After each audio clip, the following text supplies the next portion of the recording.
ഇന്നൊരു നാടൻ തേങ്ങ അരച്ച് വെച്ച ഒരു അയിലക്കറിയാണേ. ഈ കറി എനിക്കൊരു നൊസ്റ്റാൾജിയ കറിയാണ്. കാരണം വേറൊന്നുമല്ല, എൻ്റെ ഫാമിലി ഒരു കൃഷിക്കാരുടെ ഫാമിലിയാണ്. അതുകൊണ്ട് തന്നെ എൻ്റെയൊക്കെ ചെറുപ്പകാലത്ത് പാടത്ത് കൊയ്ത്തിൻ്റെ സമയത്ത് ഒരുപാട് ചേച്ചിമാർ കൊയ്യാൻ വരും വീട്ടിൽ. കൊയ്ത്ത് കഴിഞ്ഞ് വരുമ്പോൾ അവർക്ക് ഊണ് കൊടുക്കുമ്പോൾ അതിൻ്റെ ഒരു സ്പെഷ്യൽ കറിയായിരിക്കും ഇവൻ. ഇതിൻ്റെ ഒരു രുചി പറഞ്ഞറിയിക്കാൻ പറ്റില്ല. അപ്പോൾ ഈ രീതിയിൽ ഉണ്ടാക്കാത്തവർ ഇതുപോലെ ഒന്ന് ഉണ്ടാക്കി നോക്കണേ. എൻ്റെ ചാനൽ ആദ്യമായി കാണുന്നവർ ദയവേത് ഒന്ന് സബ്സ്ക്രൈബ് ചെയ്ത് സപ്പോർട്ട് ചെയ്യണേ. വീഡിയോ ഇഷ്ടപ്പെട്ടാൽ ലൈക്ക് ചെയ്യണേ, ഷെയർ ചെയ്യണേ, കമൻറ്റ് ചെയ്യണേ. അപ്പോൾ അതിന് വേണ്ടിയിട്ട് നമുക്ക് കുറച്ച് തേങ്ങ അരപ്പ് വേണം. ഒരമുറി തേങ്ങ ചിരണ്ടി എടുത്തിട്ട് അതിലേക്ക് 1 ടീസ്പൂൺ സാധാരണ മുളക് പൊടി, 1/4 ടീസ്പൂൺ മഞ്ഞൾപ്പൊടി, അല്പം വെള്ളം ഇത്രയും ചേർത്ത് നന്നായിട്ട് അരച്ചെടുക്കുക. അരപ്പ് റെഡിയായി. ഇനി ഒരു ചട്ടി അടുപ്പത്തോട്ട് വെച്ചു. അല്പം വെളിച്ചെണ്ണ ഒഴിക്കുക. കുറച്ച് മാത്രം കടുകിട്ട് കൊടുക്കുക. 1/4 ടീസ്പൂൺ ഉലുവ കൂടി ഇടുക. രണ്ടും കൂടി പൊട്ടി കഴിയുമ്പോൾ അതിലേക്ക് ഇഞ്ചി, പച്ചമുളക് രണ്ടും അരിഞ്ഞത് ഇട്ട് കൊടുക്കുക. അതിൻ്റെ പച്ചമണം ഒന്ന് മാറി വരുന്നവരെ നന്നായിട്ട് വഴറ്റിയെടുക്കുക. അതിന് ശേഷം അത്യാവശ്യം വലിപ്പമുള്ളൊരു തക്കാളി നീളത്തിലരിഞ്ഞതും കൂടെ ഇട്ട് നന്നായിട്ടൊന്ന് വഴറ്റുക. അതൊന്ന് ചൂടായി കഴിയുമ്പോഴത്തേക്കും നമ്മളതിലേക്ക് അരച്ച് വെച്ച തേങ്ങ ഇട്ട് കൊടുക്കണം. അപ്പം മൺചട്ടി ഉള്ളവർ മൺചട്ടി തന്നെ പ്രിപ്പയർ ചെയ്യണേ. മൺചട്ടി മേടിച്ച് തോറ്റിരിക്കുന്ന ഒരാളാണ് ഞാൻ എത്രയൊക്കെ ക്വാളിറ്റിയുള്ള ചട്ടി എങ്ങനെയൊക്കെ നോക്കി മേടിച്ചാലും 2 or 3 പ്രാവശ്യം കറി ഉണ്ടാക്കി കഴിയുമ്പോഴത്തേക്കും ചട്ടി പൊട്ടിയിരിക്കും. അതുകൊണ്ട് ഞാൻ ചട്ടി ഉപേക്ഷിച്ചിട്ട് ഇപ്പോൾ ഈ വക പാത്രങ്ങളിലാണ് മീൻകറി വയ്ക്കുന്നത്. എന്താണോ എന്തോ ഞാനും മൺചട്ടിയും തമ്മിൽ എന്തോ ഒരു പ്രശ്നമുണ്ട്, ഇല്ലാതില്ല. ഇനി ഞാൻ തേങ്ങ കൂടി ഒന്ന് ചൂടായി കഴിയുമ്പോൾ അതിലേക്ക് ആവശ്യത്തിനുള്ള വെള്ളം ഒഴിച്ചു കൊടുക്കുക. മീൻ വേകാൻ ആവശ്യത്തിനുള്ള വെള്ളം. ഞാനൊരു 8 അയിലമീനാണ് എടുത്തിരിക്കുന്നത്. അത്യാവശ്യം ഒരു മീഡിയം സൈസ് വലിപ്പമുള്ള 8 അയിലമീനാണ് എടുത്തിരിക്കുന്നത്. അപ്പോൾ അത്രയും മീൻ വേകാൻ ആവശ്യമായിട്ടുള്ള വെള്ളം ഒഴിച്ചു കൊടുക്കുക. ഇനി അതിലേക്ക് നമുക്ക് ചേർത്ത് കൊടുക്കേണ്ടത് കുടംപുളിയാണ്. അപ്പോൾ പുളിയുടെ 100 അനുസരിച്ച് വേണം ഇട്ട് കൊടുക്കാൻ. അപ്പോൾ ചില പുളിക്ക് കൂടുതൽ 100 ഉണ്ടാവും. അപ്പോൾ അങ്ങനെയുള്ളത് കുറച്ച് അളവ് മതി. അപ്പോൾ അത് നിങ്ങൾ നോക്കിയിട്ട് വേണം, നിങ്ങളുടെ പുളി അനുസരിച്ച് വേണം നിങ്ങൾ ചേർക്കാൻ. പുളിയുടെ എണ്ണ അതുകൊണ്ട് ഞാൻ പറയുന്നില്ല. അപ്പോൾ ഈ മീൻ ആവശ്യമായിട്ടുള്ള പുളി ഞാൻ ഇട്ട് കൊടുക്കുകയാണ്. ഇനി അതിലേക്ക് ആവശ്യത്തിനുള്ള ഉപ്പും കൂടി ചേർത്തിട്ട് നന്നായിട്ട് ഇളക്കണം.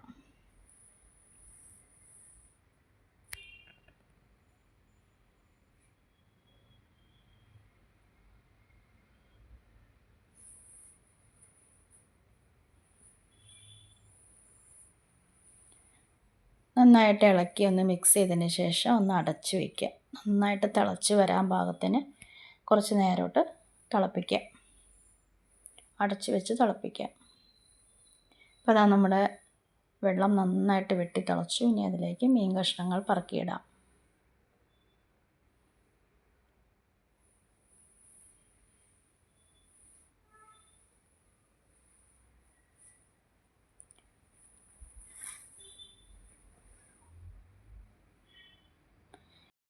ഇപ്പം മീൻ കഷ്ണങ്ങൾ ഇട്ട് കൊടുത്ത് അപ്പം തന്നെ ഒരു സ്പൂൺ വെച്ച് ഇളക്കിയാൽ മതി. പിന്നെ തിളച്ച് കഴിഞ്ഞാൽ പിന്നെ ഒരിക്കലും സ്പൂൺ വെച്ച് ഇളക്കാൻ പാടില്ല. പിന്നെ കറി ഒന്ന് ചുറ്റിച്ച് കൊടുത്താൽ മാത്രം മതി ഇടയ്ക്കിടയ്ക്ക്. ഇനി നന്നായിട്ട് ഇത് തിളച്ച് പറ്റി കുറുകി വരട്ടെ. കുറുകൽ പാകമായോ എന്ന് അറിയുന്നത് ലാസ്റ്റ് നമ്മൾ കുറുകി വരുമ്പോൾ എണ്ണപ്പാട് വരും മുകളിൽ. ആ ഗ്രേവിയുടെ മുകളിൽ എണ്ണപ്പാട് വരും. ആ എണ്ണപ്പാട് സെൻറ്ററിൽ വന്നു കഴിഞ്ഞാൽ ആ കറി പരുവമായെന്നാണ് അർത്ഥം. ആ സമയത്ത് നമുക്ക് ചട്ടി ഓഫ് ചെയ്ത് വെക്കാം. അത്രയും പറ്റിയാൽ മതി. അതാണ് അതിൻ്റെ ഒരു കറക്റ്റ് പരുവം. ഇതെൻ്റെ ഹസ്ബൻഡിൻ്റെ അമ്മ പറഞ്ഞു തന്നാണേ. കണ്ടോ, ഇപ്പോൾ സെൻറ്ററിൽ ആ എണ്ണപ്പാട് വന്നു കഴിഞ്ഞു. ഈ സമയത്ത് നമുക്ക് കറി ഓഫ് ചെയ്യാം. പാകമായിട്ടുണ്ട്. ഇനി നമുക്ക് ലാസ്റ്റ് സ്റ്റെപ്പ്, ഇത് ഫൈനൽ മോസ്റ്റ് ഇമ്പോർട്ടൻറ്റ് സ്റ്റെപ്പ് ചെയ്യാനുണ്ട്.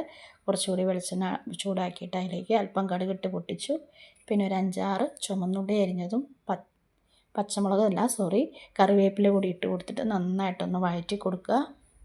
ബ്രൗൺ കളറായി കഴിയുമ്പോൾ ഗ്യാസ് ഓഫ് ചെയ്തതിന് ശേഷം ഒരു 1/4 ടീസ്പൂൺ മുളക് പൊടി കൂടി ഇട്ട് വഴറ്റിയതിന് ശേഷം നമ്മുടെ കറിയിലേക്ക് ഒഴിച്ചു കൊടുക്കുക.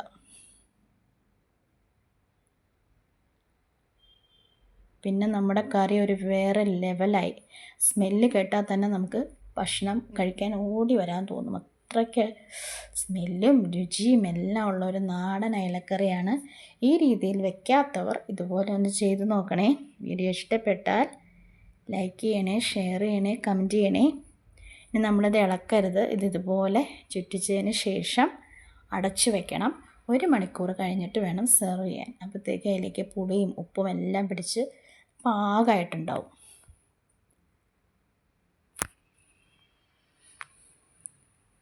അപ്പോൾ വീണ്ടും പറയട്ടെ, എൻ്റെ ചാനൽ ആദ്യമായി കാണുന്നവർ ഒന്ന് സബ്സ്ക്രൈബ് ചെയ്ത് സപ്പോർട്ട് ചെയ്യണേ. വീഡിയോ ഇഷ്ടപ്പെട്ട ലൈക്ക് ചെയ്യണേ, ഷെയർ ചെയ്യണേ, കമൻറ്റ് ചെയ്യണേ. താങ്ക്